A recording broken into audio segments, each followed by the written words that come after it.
So hi all, in the previous class we have discussed about what is rotor induced EMF. In this class we will discuss about what is rotor resistance, reactance and impedance. So we already know rotor resistance is denoted by R2. Hence we can say that stator resistance and rotor resistance both are constant. Okay. So general rotor resistance is denoted by stator resistance is R2. So R2 is called stator resistance. Okay. Next R2 are equal to rotor resistance. We can say that both stator resistance and rotor resistance both are equal because or constant because both are independent of frequency. Resistance does not depends upon frequency. Coming to the reactance, depends on frequency. Generally reactance is denoted by x2. Okay, reactance is denoted by x2. It is nothing but x2. So we already know that x2 is equal to, what is the formula for x2? x2 equal to 2 pi f L. Coming to the rotor reactance, we can say that rotor reactance is nothing but stator reactance is nothing but x2 and rotor reactance is nothing but x2R. Coming to the standstill position, for example, if we consider at standstill, the reactance will be x2. So x2 is equal to nothing but standstill rotor reactance. And the rotor reactance, what is the formula for rotor reactance? x2 is equal to 2 pi f L. This is the stator reactance or rotor reactance at standstill. Coming to the running condition. So what happens in the running condition? During running condition, the rotor reactance will be due to the difference between stator and rotor speed. So x2R will be the rotor reactance. So x2R is equal to, what is the formula? 2 pi FRL.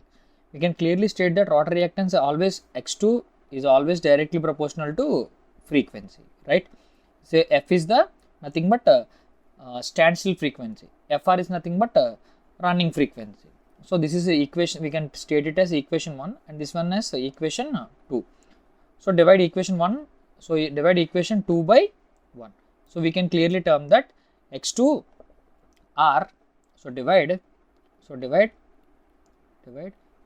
equation 2 by equation 1. So x2R by x2, right? x2R is directly proportional to 2 pi FRL.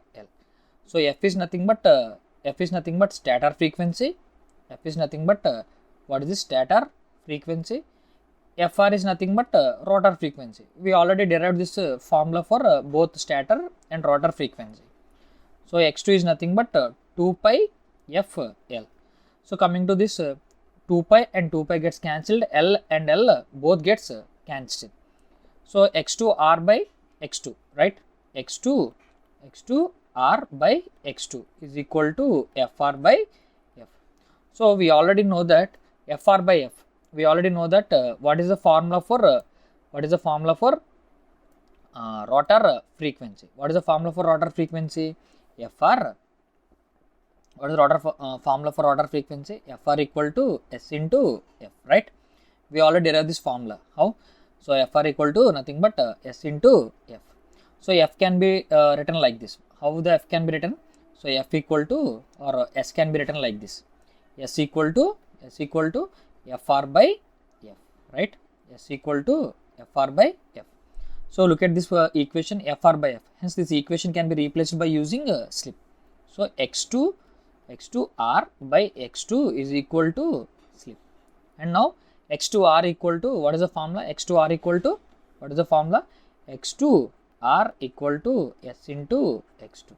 So this is the formula for rotor reactance. What is this? This is the formula for rotor reactance. Coming to the impedance, we already know that. So impedance is nothing but a combination of both resistance and reactance. Okay, how we will write the impedance? Impedance is denoted by Z2 at standstill. Again, at standstill. At standstill, what is the impedance? Z2. Okay, first of all, rotor impedance is denoted by Z2. Z2 is equal to R2 plus J x2, right?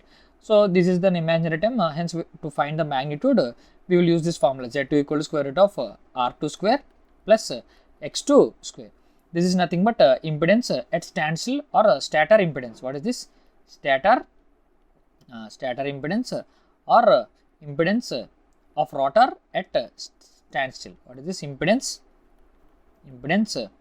of rotor at standstill.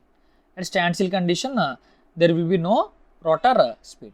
So Z2 is nothing but R2 square plus X2 square.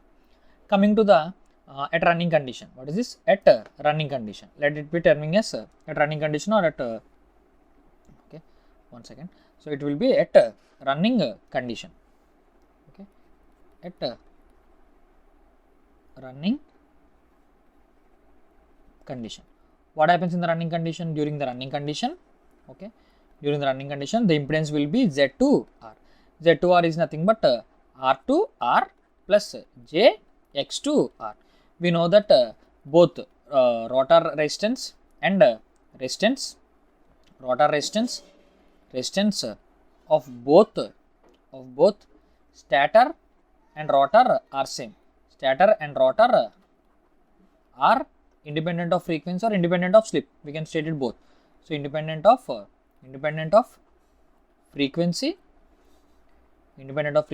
or independent of slip. Independent of slip. We can clearly state it. Okay.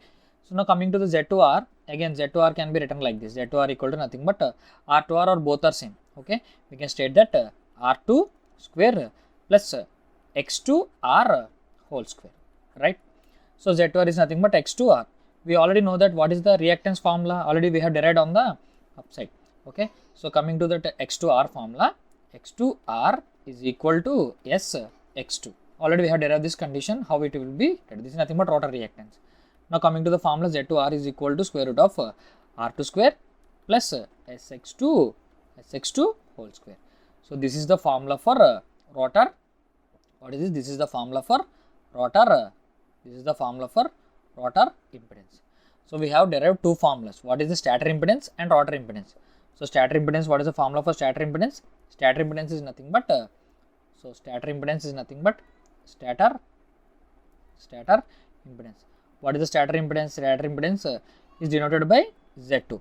Okay. Rotor impedance is denoted by rotor impedance is denoted by Z2R. So stator impedance Z2 is equal to, what is this formula? R2 plus JX2, and Z2 is equal to square root of R2 square plus X2 square. So this is the formula for, okay, this is the formula for what is this? Stator impedance. Coming to the rotor impedance, so Z2R equal to R2R plus JX2R. Now what is the formula? Z2R is equal to square root of R2 square plus what is this? SX2 whole square. This is the formula for rotor impedance. So this is the difference between stator impedance and rotor impedance. So in the problems, the formula will be used very much. Okay. So coming to this, this topic is complete. In the next class, we will discuss about what is rotor current and what is rotor power factor. I hope you understood this class clearly. If you like this class, please like, share and subscribe. Thank you.